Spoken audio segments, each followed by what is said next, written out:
Ya, pemirsa, setelah beberapa lama dijabat oleh PLT, akhirnya posisi Menkominfo diisi oleh satu nama, Budi Aristiadi, yang tak lain adalah mantan relawan Jokowi yang juga mantan Wamendes. Dan juga selain ada nama Budi Aristiadi, ada 5 kursi wakil menteri yang juga diisi oleh sejumlah nama yang bukan berasal dari partai politik atau non-parpol. Dan rata-rata didominasi oleh relawan Jokowi. Kemudian ini juga menjadi pertanyaan publik, apakah kapasitasnya sudah pas relawan Jokowi menduduki posisi-posisi strategis di kabinet pemerintahan Jokowi ini di akhir-akhir masa jabatan Jokowi sebagai presiden pula. Dan pertanyaan lain juga muncul, manuver apa yang sedang dimainkan oleh Presiden Jokowi? Karena di hari yang sama setelah pelantikan, Presiden Jokowi bertemu dengan Ketua Umum Partai Nasdem, yang mana pemilik jatah dalam tanda kutip kursi menteri yang diganti oleh relawan Jokowi. Apa kira-kira hasil pertemuannya? Kami akan membahas malam hari ini di Dua Sisi bersama saya, Dwi Anggia. Reshuffle kabinet, Jokowi lebih memilih relawan ketimbang partai politik. Ini akan kita bahas malam hari ini bersama sejumlah narasumber yang sudah hadir bersama saya. Dari ujung sebelah sana ada Henry Satrio, pengamat politik. Selamat malam. Saya mau nyebutnya dosen, salahkan ya. Dan di sebelah sini ada Bung Jakfar Siddiq, Wasekjen Partai Nasdem. Selamat malam. Selamat malam, Mbak. Selamat datang di Dua Sisi untuk pertama kalinya ya. Dan di sebelah kiri saya ada Mas Arya Bima, politisi PD Perjuangan. Selamat malam, Mas. Selamat malam. Assalamualaikum. Waalaikumsalam warahmatullahi wabarakatuh. Tumben ini batik warna coklat. Iya. Biar kelihatan sebagai orang Solo. Di ujung sana ada Bung Panel Barus, relawan Projo. Benar? Selamat malam, Bagi. Selamat malam. Relawan Projo, mantan kader Nasdem juga saya dengar ya. Mantan tapi ya, udah mantan. Oke. Masih. Saya mau ke Bung Jakfar terlebih dahulu. Bung Jakfar, ini kan kita bicara ini jatah kursinya Nasdem nih yang dialihkan ke relawan Jokowi. Saya minta pertama dulu nih tanggapannya dengan kursi Nasdem dikasih ke relawan. Padahal sebelumnya berkali-kali di forum ini politisi Nasdem selalu bilang kami istiqomah mengawal Pak Jokowi sampai 2024. Tapi ternyata jatahnya itu dikurangin begitu aja. Menurut saya gitu, menurut kita bahkan di beberapa kali Pak Surya berpidato gitu di forum resmi Nasdem tidak pernah ada juga jatah-jatahan menteri. Memang sebelumnya itu adalah menteri yang berasal dari kader Nasdem, tapi itu bukan soal jatah.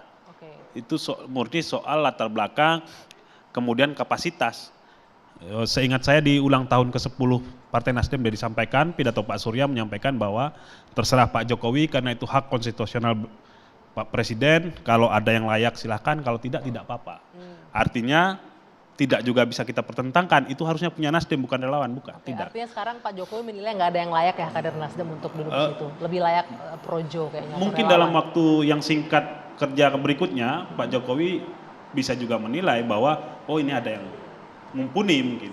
Dan belum melihat Nasdem, oh di Nasdem mungkin kapasitasnya untuk yang lain. Kan masih ada 2 kader Nasdem di Kabinet, Menteri Kehutanan dan Lingkungan Hidup, serta Menteri Pertanian. Oke, tapi kalau dari Nasdem sendiri melihat ini mumpuni nggak?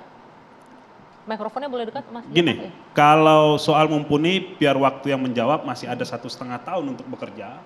Kita berharap tentu saja siapapun yang dilantik oleh Pak Jokowi jadi menteri, jadi wamen, itu bisa bekerja optimal, maksimal, serta kemudian melahirkan karya-karya terbaik untuk Indonesia. Sebenarnya Pak Jokowi kan nggak minta menyelesaikan masalah BTS nih. Anda yakin nggak bisa itu diselesaikan? Kalau kita lihat nanti pasca pemerintahan Pak Jokowi sudah selesai atau belum. Biar waktu yang menjawab. Kalau kita duga-duga nanti menjadinya prediksi. Nah, tidak bisa. Ini soal kerja, soal bernegara, soal berpemerintahan kita tidak berprediksi. Tapi kita lihat prosesnya. Mudah-mudahan saja sekali lagi kita harapkan pekerjaannya selesai apa yang ditugaskan oleh Pak Jokowi. Kita pernah ingat bahwa Pak Jokowi mengatakan bahwa yang ada itu visi presiden, menteri itu melaksanakan visi presidennya.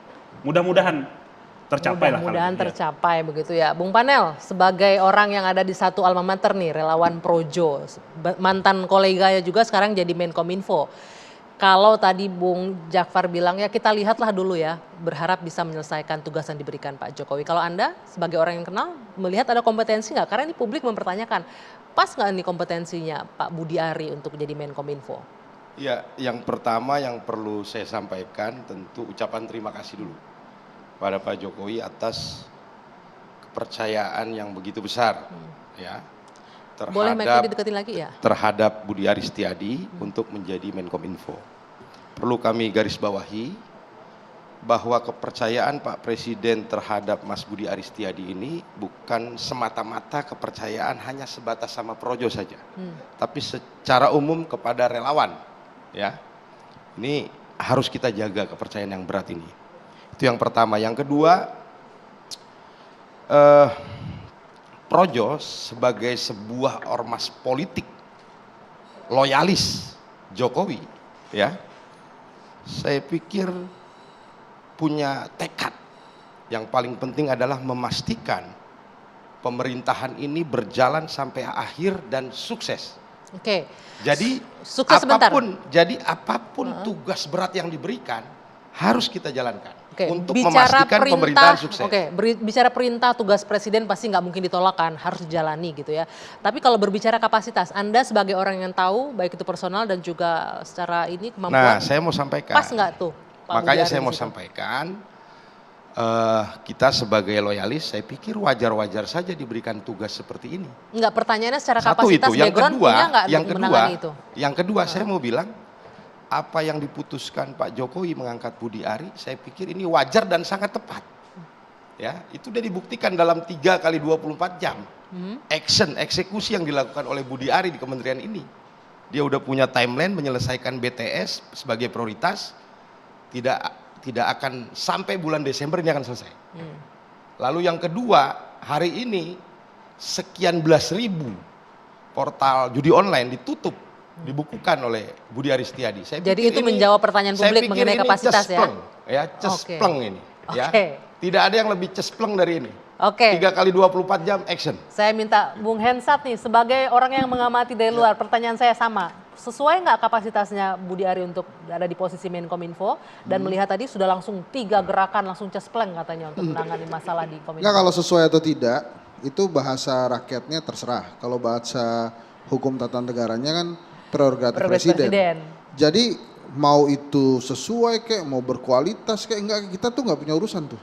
Jadi pertanyaannya berkualitas atau enggak nggak bisa dijawab nih. Karena semuanya terserah presiden. Kan kadang-kadang kalau saya justru melihatnya ini tentang kenyamanan aja.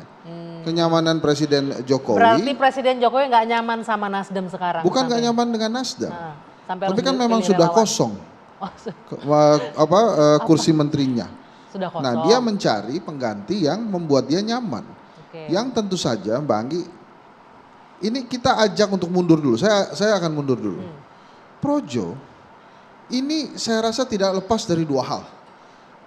Pemilu 2024 dan Prabowo. Pemilu 2024. Dan Prabowo. Oke. Kenapa saya katakan pemilu 2024? Pak Jokowi itu nyamannya sama relawan. Saya nggak yakin Pak Jokowi lebih nyaman di PDI Perjuangan dibandingkan relawan. Kenapa? Karena Masa? di PDI Perjuangan itu semuanya wajib tegak lurus kepada Ibu Megawati Soekarno Putri Ketum. Oke. Sementara di relawan, semua relawan tegak lurusnya sama ke Pak Jokowi. Oke. Merah Mas kata Arya Jokowi, Bima, sebentar. putih merah kata Jokowi, merah kata Projo. Kuning kata Jokowi, kuning kata Projo. Kenapa kuning? Ya, bukan begitulah kira-kira. Yang satu lagi belum tuh tadi. Kenapa Prabowo? Karena sebelumnya kan tertangkap media, ini bukan tertangkap media nih, memang undang-undang mungkin ya, berkunjung ke markasnya Pak Prabowo. Setelah itu kemudian dijadikan menteri. Nah, itu kita diskusinya panjang tuh. Jangan ke sana, jangan melebar ke situ dulu. Tapi harus ada, ini pasti ada hubungannya. Karena pertanyaan besarnya adalah, ini antara Pak Jokowi dan Pak Prabowo ini punya permainan apa sih sebetulnya? Dari sejak pemilu berseteru, kemudian bersama-sama, sekarang dukung-mendukung, ini mau ada permainan apa sebetulnya? Sayangnya nggak ada yang bisa ngejawab di sini Ya, ya. itu Nah, kira-kira. oke, saya nanti ke Mas Arya Bima nanti ditanggapi. Ini Pak Jokowi lebih nyaman sama relawan bahkan ketimbang dengan PDIP sendiri. Usai jeda saat lagi di Dua Sisi.